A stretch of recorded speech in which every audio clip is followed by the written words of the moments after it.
السلام علیکم ورحمۃ اللہ وبرکاتہ.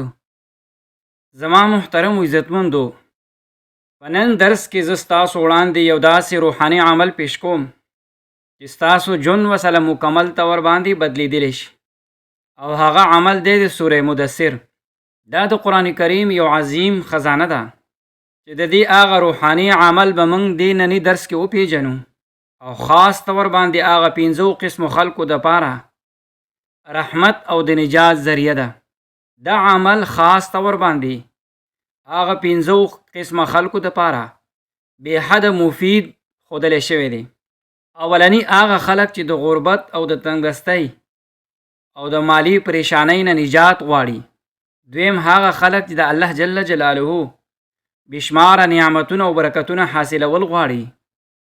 دریم نمبر هغه خلک او افراد چې کوم د رزق د کمی یا د معاشي مشکلاتو سره پریشان دي، ذهني دباو یا د ډپریشن شکار دي. څلورم هغه خلک چې د الله جل جلاله ښه لباس، عزت او بهتره زندگی نعمت غواړي. پنځم نمبر هغه خلک چې هغو خپل یاداشت مضبوطول غواړي، ذهن تیزول غواړي او د نورو چیزونو د اسانۍ دپاره یاد ساتل غواړي. دغه ټولو دپاره دا عمل ډیر مفید دی. اوس چې په تفصیل سره دا مونږ واورو او ځان پې پوه کړو، د قرآن مجید هر صورت رحمت او د برکت خزانه ده. دغه رنګې سوره مدثر هم د الله جل جلاله رحمت، برکت او د نعمتونو یو عظیمه ذریعه ده. کوم کس چې په اخلاص سره دا لولي، الله جل جلاله به په خپل فضل او کرم سره دته دروازې کولاوي. او په نن سبا دور کې د مهنګۍ او د بېروزګارۍ خلک د دې نه ډېر پریشانه دي. سوره مدثر تلاوت انسان زړه ته سکون ورکوي او د الله جل جلاله رحمت طرف ته متوجه کوي. بعضې علماو لیکلي دي چې کوم کس مالی تنګي کې مبتلا دی، هغه په اوداسه کې قبلې طرف ته کینی، خصوصا د سحر د مونځ نه وروستو سوره مدثر تلاوت تی کوي. الله جل جلاله رزق حلال او فراخ بول الله جل جلاله ورکی. حضرت علی رضی الله تعالی عنہ نه منقول دی، د هغه نه روایت دی چې مومن د سحر مونځ نه بعد رزق دپاره الله جل جلاله نه دعا کول پکار دی، ځکه دا وخت ډیر برکتناک دی.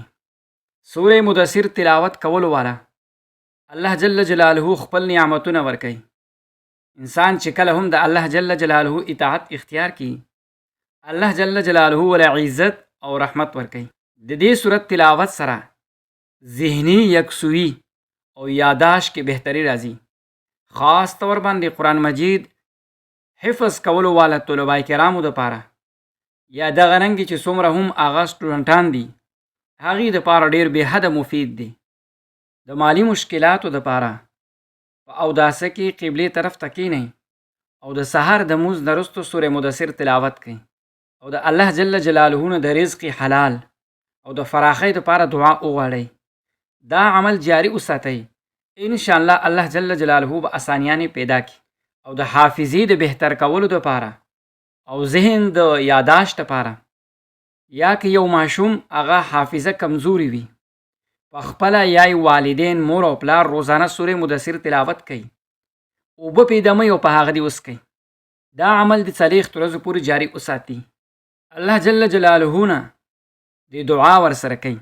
سوره مدثر دا یو داسې صورت دی چې په احادیثو کې د دې ډېر فضایل راغلي دي او د دې فواید هم ډېر بلا ذکر شوي دي.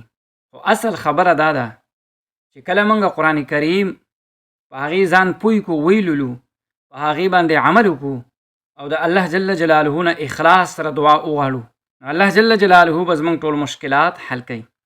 زما محترمو عزتمندو، که معاشي مشکلات یا ذهني پریشانی یا ژوند دې په څه قسمه ازمایش سره تیریږي، نو سوره مدثر په پابندۍ سره تلاوت وکړئ. ویلی شوي دي چې کوم کس روزانه 2 پیرې سوره مدثر تلاوت کوي او دا عمل مسلسل 3 ورځې جاری وساتي، الله جل جلاله به د لپاره اسانیانې پیدا کړي او د رزق دروازې به ورته کولاو کړي. لیکن دلته یوه خبره یاد ساتل پکار دی چې دا عمل څه لازمي شرط یا یقیني ضمانت نه دی. دا د الله جل جلاله سره خپل تعلق مضبوطولو دپاره یو ذریعه ده. سورې مدثر تلاوت دې وکړی شي، په حقیقت کې دا خپل زړه الله جل جلاله هغه پیغام سره یوځای کول دي. دا صورت انسان بیداری او د عمل کولو دعوت ورته ورکوي. د هغه پیغام دی چې انسان پاڅي او کوشش وکړي او په خپل رب باندې مکمل بروسه وساتي. زما محترمو عزتمندو، د دې سره سره د 5 وختو د مونځونو پابندي وکړو، حلال رزق اختیار کو او د الله جل جلاله نه ښه ډېرې دعاګانې وغواړو. الله جل جلاله به زموږ ټول مشکلات حل کړي. او که صرف زبانی په وظایفو باندې په ژبه اختیار کو، نور عمل هم درست نه، الله سره هم تعلق نه، نو دا یوازې کرامت نه ده. الله جل جلاله ستا زړه ته ګوري، ستا اخلاص ته ګوري، ستا معاملات په ټول د هغه په لاس کې دي. الله جل جلاله بې برابرۍ. الله جل جلاله په خپلو بندګانو باندې ډېر زیات مهربانه دی.